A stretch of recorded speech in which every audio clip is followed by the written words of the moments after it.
말씀은 어제 말씀에 이어지는 말씀입니다.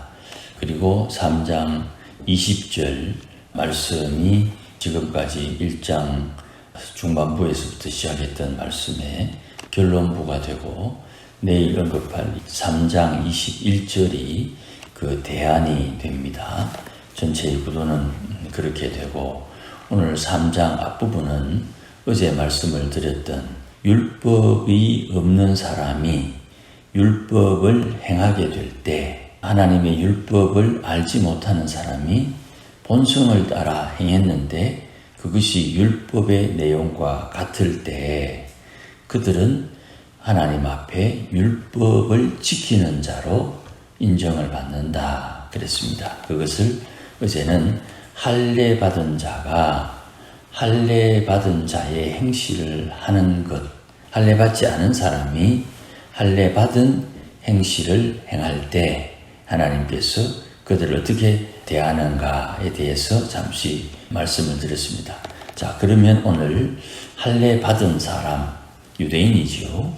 유대인에게 주어진 할례가 어떤 의미 있느냐, 율법을 받았는데 그 율법 받은 것이 어떤 의미가 있느냐, 이전 말씀에 범사에 유대인들에게 주신 하나님 은혜가 많다.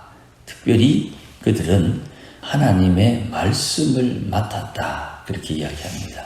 이 하나님의 말씀을 맡았다는 말은 하나님과 소통하고 하나님을 알고 하나님의 뜻을 깨닫는 방법을 가지고 있다는 뜻입니다. 유대인들은 그 하나님이 유대인들을 통해서 하시고자 하는 일이 무엇인지도 알아요. 무슨 일을 합니까? 얼마 전에 야곱이 야복강에서 이스라엘이라는 이름을 받았다, 그렇게 말씀을 드렸지요. 이스라엘이라는 이름의 뜻이 사람이 하나님을 이겼다, 그런 뜻인데, 그게 무턱대고 야곱이가 하나님하고 씨름해가지고 이겼다, 혹은 야곱이 씨름해서 지지 않았다, 그걸 가지고 야곱이 하나님을 이겨먹었다, 이렇게 이제 단순하게 생각하는 분들이 있다고 말씀을 드렸지요. 거기서 말하는 내용은 야곱이 사람임에도 불구하고 가나안 열족속이 섬기는 가나안의 신을 이겼다, 이길 것이다 하는 뜻입니다. 이게 이제 대화의 내용을 심사숙고해서 앞뒤 전후 좌우를 살펴서 하나님의 약속이 어떤 뜻을 가지고 있느냐를 살피는 이런 행실을 신학이라고 말을 합니다. 신학한다 하는 뜻의 의미입니다.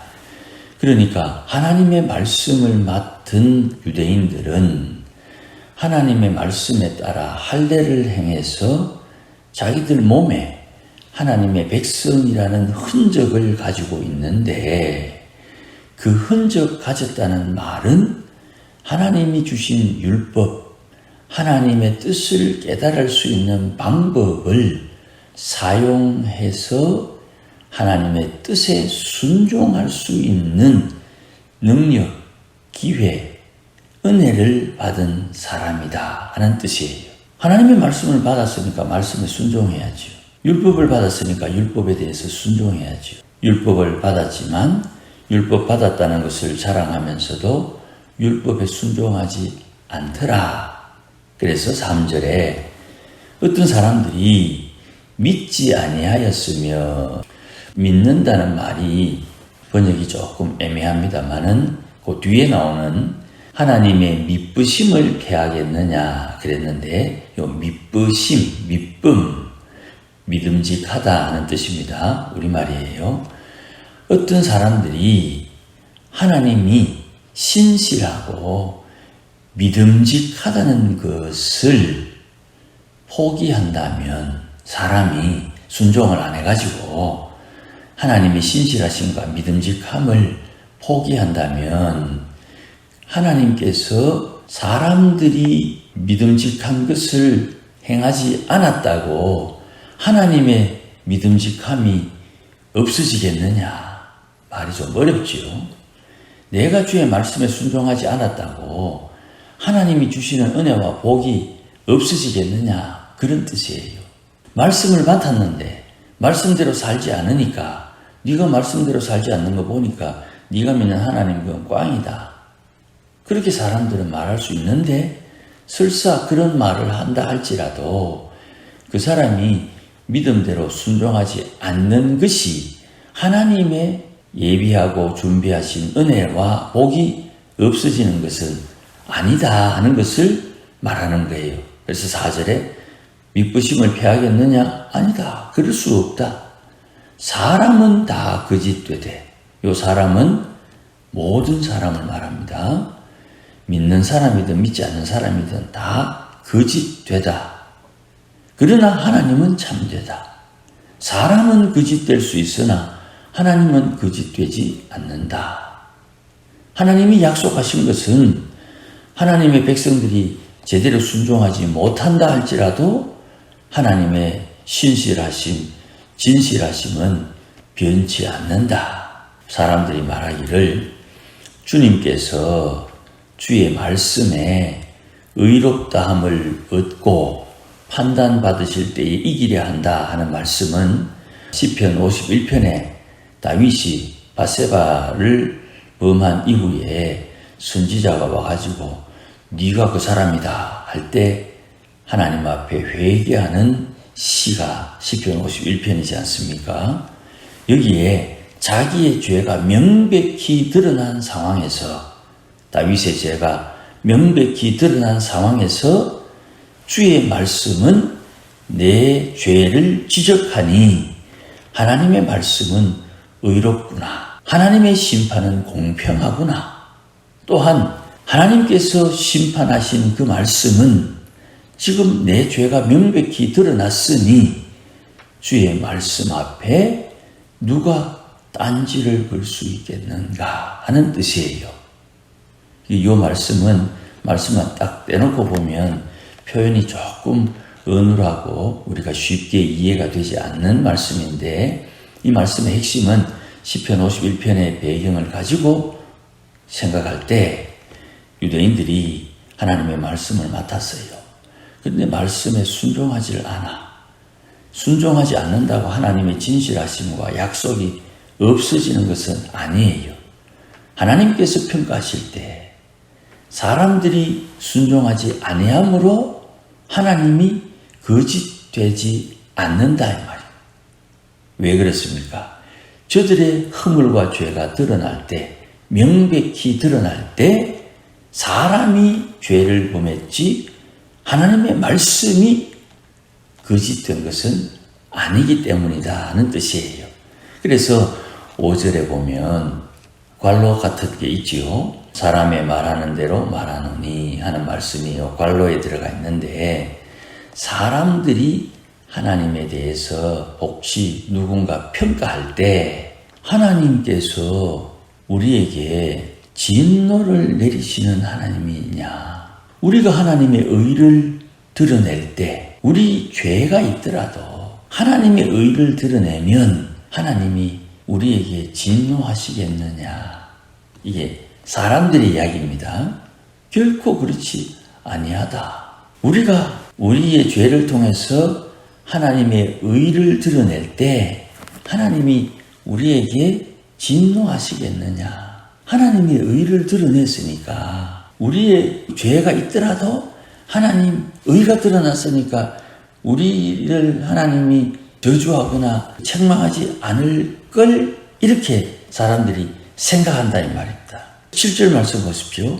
나의 거짓말로 하나님의 참되심이 더 풍성하게 그 영광이 되었다면 내가 죄인처럼 심판을 받겠느냐, 혹은 다른 말로 선을 이루기 위해서 악을 행하면 되겠네, 이런 생각을 사람들이 한다 이 말입니다.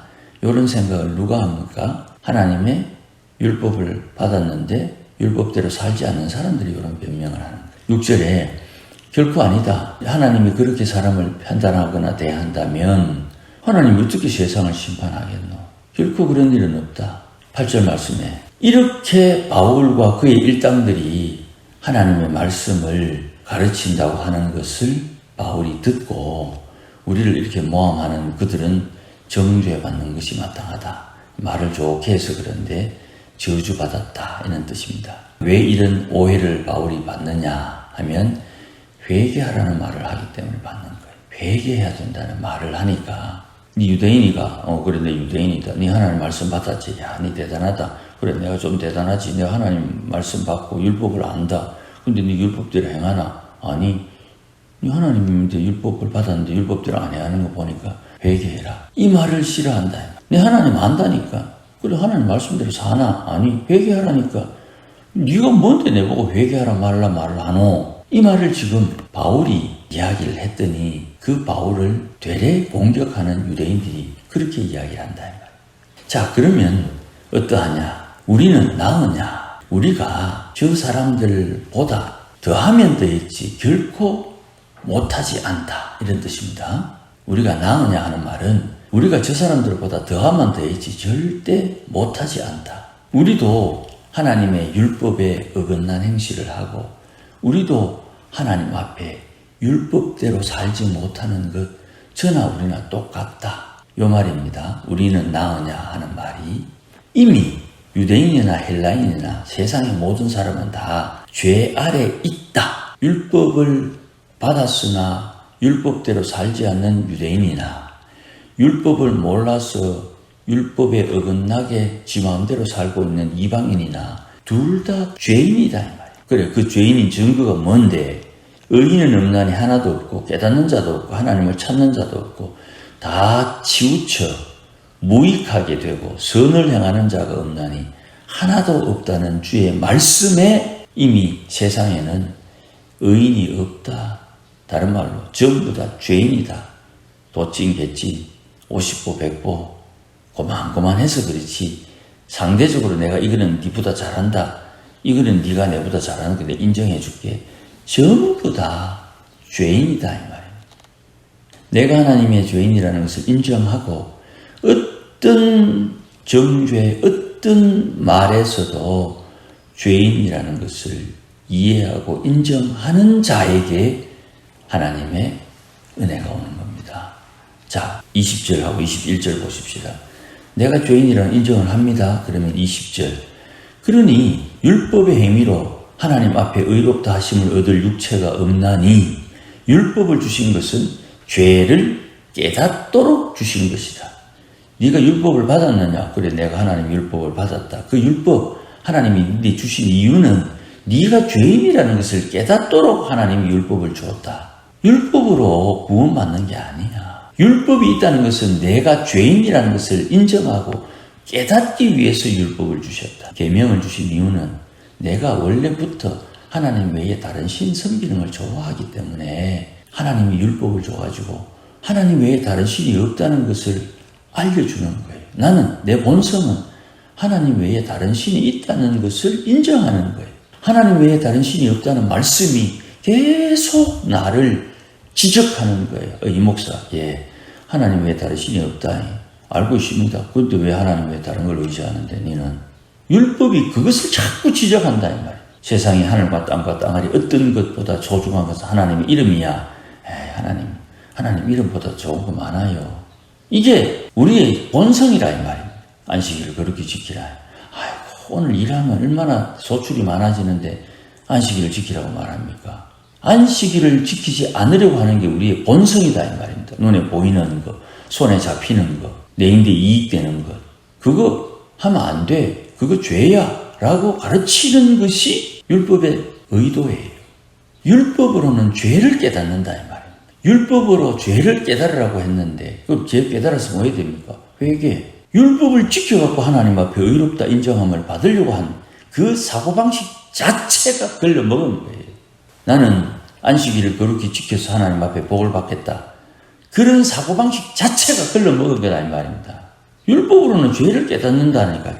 죄를 깨닫고 이게 죄구나 하고 하나님 왜 살다 보니 내가 죄만 짓네요. 용서해 주이소. 주님께서 성령을 우리 안에 말씀해 주시는 거예요. 네가 율법을 어기고 있다는 걸 알았나? 너는 참 착하구나. 네가 율법을 어기며 살고 있다는 것을 어떻게 깨달았노? 내가 너에게 복을 줘야 되겠다. 이렇게 나온다 이 말. 죄를 깨달음으로 하나님 앞에 회개가 발생되고 회개했더니 하나님은 그 율법 지키지 않은 것을 용서해 줄 뿐 아니라 율법 지키지 않은 것을 인정하는 우리에게 복을 주신다. 이게 믿는 자의 신비함이에요. 전부 다 죄 지었나, 법을 안 지켰나, 벌금 내라, 자격정지. 법을 어기면 그에 대해서 제재를 가하는데 하나님의 사랑은 법을 어겼다고 고백하니까 복을 주는 거예요. 그게 왜 가능하냐? 21절에 우리는 율법을 받았는데 율법 외에 다른 하나님의 의를 받았기 때문에 율법 외에 다른 하나님의 의, 그러니까 율법으로 죄를 지적하고 율법 외에 다른 어떤 것이 그 죄인인 우리를 구원해내는 거예요. 그 두 개가 동시에 작동을 하는 거예요. 하나님의 역사가 이것만 있는 게 아니고 이것과 함께 이것이 따로 두 개가 동시에 역사하는 거예요. 이걸 깨닫고 하나님 앞에 나는 부지런히 내가 해야 할 일 회개하면 하나님은 부지런히 하나님의 일 복을 주신다. 그런데 교회 오면 맨날 회개하라 하는 소리 하니 교회 못 오겠다. 이 말씀을 모르는 거예요. 혹시 이 말씀을 성경에서 지운 거예요? 하나님을 두려워하는 게 있어야 돼요. 하나님을 두려워할 수 있어야 돼요. 하나님을 경외하는 사람으로 하나님 앞에 평가를 받아야 되는 거예요. 하나님을 경외하는 사람, 아브라함이 모리아산에서 네가 나를 경외하는 줄이지 알았다 했더니 하나님께서 그 이후에 아브라함을 시험하지 않지요. 요셉이 바로의 꿈을 해석하기 이전에 7살 때부터 30살까지 13년 그 고난의 기간을 지나고 났더니 80년의 복이 임하죠. 욥이 그 고난을 지나고 나니까 갑절의 은혜를 그에게 주죠. 하나님이 인정하는 그 고난의 기간을 빨리 끝내야 됩니다. 할 수만 있으면 20살 전에 끝내야 되는 거예요. 그래야 남은 인생 하나님이 주시는 복을 누리며 사는 것입니다. 이 비밀을 진작 어릴 때부터 회개하면서 우리 마음에 주의 계명을 새겨가지고 거룩함을 따라 신령하게 살았을 텐데 주님 앞에 섰을 때에 슬피 울며 이를 갈지 않도록 지금이라도 남은 인생 하나님의 계명 주의 율법을 따라 내 마음에 새겨서 율법 외에 다른 의를 따라 구원을 경험하며 거룩함을 누리며 살 수 있는 하나님의 사람들이 되어야 되는 겁니다. 신앙의 방향이 확 바뀌어야 되는 거예요. 우리가 이제까지 알고 있는 것과는 전혀 다른 새로운 세상이 열리는 거예요. 율법은 죄를 깨닫게 하는 것이고 깨달은 죄를 회개하는 이에게 하나님의 거룩함의 은혜와 복이 임하는 거예요. 하나님의 교회는 하나님께서 다스리시는 겁니다. 오늘도 주의 은혜를 따라 사는 우리 모두가 되기를 주의 이름으로 축복합니다. 기도하십시다. 주님 고맙습니다. 어느라고 어리석은데 주께서 이 어리석음에서 우리를 건져주시기 위해 우리의 모든 일글수 일투족이 죄임을 깨닫도록 우리에게 계명을 주셨습니다. 그 계명대로 살기 위해서 순종하는 온유한 백성, 길들여진 백성이 되기를 원하오니 하나님 오늘도 주님 약속하신 대로 주의 멍에를 메고 겸손함과 온유함을 잘 배워서 하나님께서 약속하신 하늘의 상급 준비하는 믿음의 권속들 되게 하옵소서. 예수님의 이름으로 기도하옵나이다. 아멘.